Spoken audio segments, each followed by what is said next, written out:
आज हम बात करेंगे भोजपुरी के प्रतिभाशाली तथा उभरते गायिका के बारे में, जिन्होंने भोजपुरी इंडस्ट्री में बहुत ही कम समय में अपनी पहचान बना ली है। आज हम बात करेंगे शिवानी सिंह के बारे में, जो भोजपुरी इंडस्ट्री में अभी एक अलग ही लेवल पर पहुंच चुके हैं। तो वीडियो को लास्ट तक बने रहें। शिवानी सिंह का जन्म बिहार के बक्सर जिला के एक छोटे से गाँव भटवलिया में 2010 में हुआ था। शिवानी सिंह बचपन से ही काफी प्रतिभाशाली लड़की थी। उनके दादाजी गायकी से जुड़े हुए थे। जब स्कूल में पहली बार उसे गाने का मौका मिला तो वह गाना काफी वायरल हुआ, जिसके कारण पिताजी गोपाल सिंह भी अब यही चाहते थे कि शिवानी आगे अपना संगीत में हिलाए। इसके लिए उन्होंने शिवानी को काफी सपोर्ट किया था। शिवानी पहली बार 7 साल की उम्र में स्कूल में गाना गाकर सबकी नजरों में आई थी। स्कूल में ही टीचर ने उनका वीडियो रिकॉर्ड कर सोशल मीडिया पर डाल दिया और वीडियो वायरल हो गया। शिवानी सिंह एक इंटरव्यू में कहती हैं कि उन्होंने 7 साल की उम्र में गाना शुरू कर दिया था, लेकिन जब 8 साल की हुई तो पिताजी को लगा कि बेटी अच्छा गा रही है, उसे संगीत गुरु की जरूरत है। तब से बक्सर जिले के जय प्रकाश तिवारी के मार्गदर्शन में संगीत सीख रही है। उसके बाद स्टेज प्रोग्राम के साथ कई गाने भी रिलीज हुए। लग्न के दिन कहीं न कहीं स्टेज प्रोग्राम हमेशा रहता था। शिवानी ने यह भी बताया कि स्कूल के हर कार्यक्रम में टीचर हमसे गाना गवाते थे। बीच खजाना का वो माई बाबू के भर आई हो, इस गाने ने इनके जीवन में एक नया मोड़ लाया। एक टीचर ने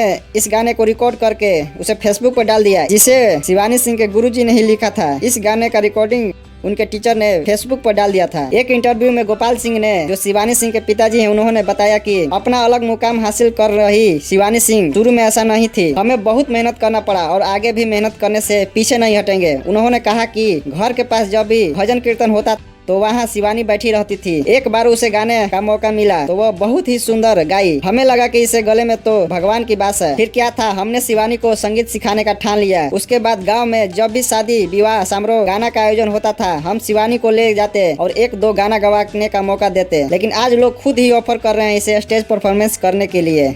देखकर बहुत अच्छा लग रहा है। शिवानी के संगीत गुरु का नाम जेपी तिवारी है। उनके ही देखरेख में शिवानी ने गाना शुरू किया, जिसके कारण शिवानी के गाने में जबरदस्त निखार आया। शिवानी के गुरु जेपी तिवारी भी एक भोजपुरी सिंगर और म्यूजिक डायरेक्टर हैं। जेपी तिवारी को शिवानी ने पहली मुलाकात एक संगीत समारोह में हुआ था, जहां शिवानी बेहतरीन तरीके से गाना गा रही थी। अब बात करते हैं शिवानी सिंह के सोशल मीडिया अकाउंट के बारे में। इनके फेसबुक अकाउंट पर 1.2 मिलियन से ज्यादा फॉलोअर है। वहीं शिवानी सिंह के इंस्टाग्राम पर 131 के फॉलोअर है। अब बात करते हैं शिवानी सिंह के सुपर हिट गानों के बारे में। राजा जी के दिलवा, जो पवन सिंह के साथ आया था, चूली में झोंक दी, ये भी गाना, भुलाल तोहर नतिया, कुली, घाघरा जैसन बाल कटवा के, जैसे बहुत ही सुपर हिट गाने इन्होंने भोजपुरी जगत को दिया था। शिवानी सिंह शुरू के दिनों में बहुत स्ट्रगल किया करती थी, लेकिन आज वह ऐसे मुकाम पर पहुंच गई है कि भोजपुरी के सभी बड़े बड़े कलाकार इनके साथ गाना गाने की चाहत रखते हैं। अभी इनका जोड़ी पवन सिंह के साथ खूब मार्केट में धमाल मचा रहा है। शिवानी सिंह ने अपनी गायकी के पैसे से अपना घर बनवाया। अभी फिलहाल में इन्होंने कार गाड़ी खरीदी है। शिवानी सिंह का कहना है कि यह एक सपने जैसा है। शिवानी अपने पुराने दिनों को याद कर बहुत भावुक हो जाती हैं। तो दोस्तों, कैसा लगा आपको शिवानी सिंह का जीवन परिचय? कमेंट कर बताएं। अगर आपको वीडियो अच्छा लगा हो तो लाइक करें, अपने दोस्तों के साथ शेयर जरूर करें। अगर चैनल पर नए हैं तो भोजपुरी इंडस्ट्री की खबरों के लिए चैनल को सब्सक्राइब जरूर करें।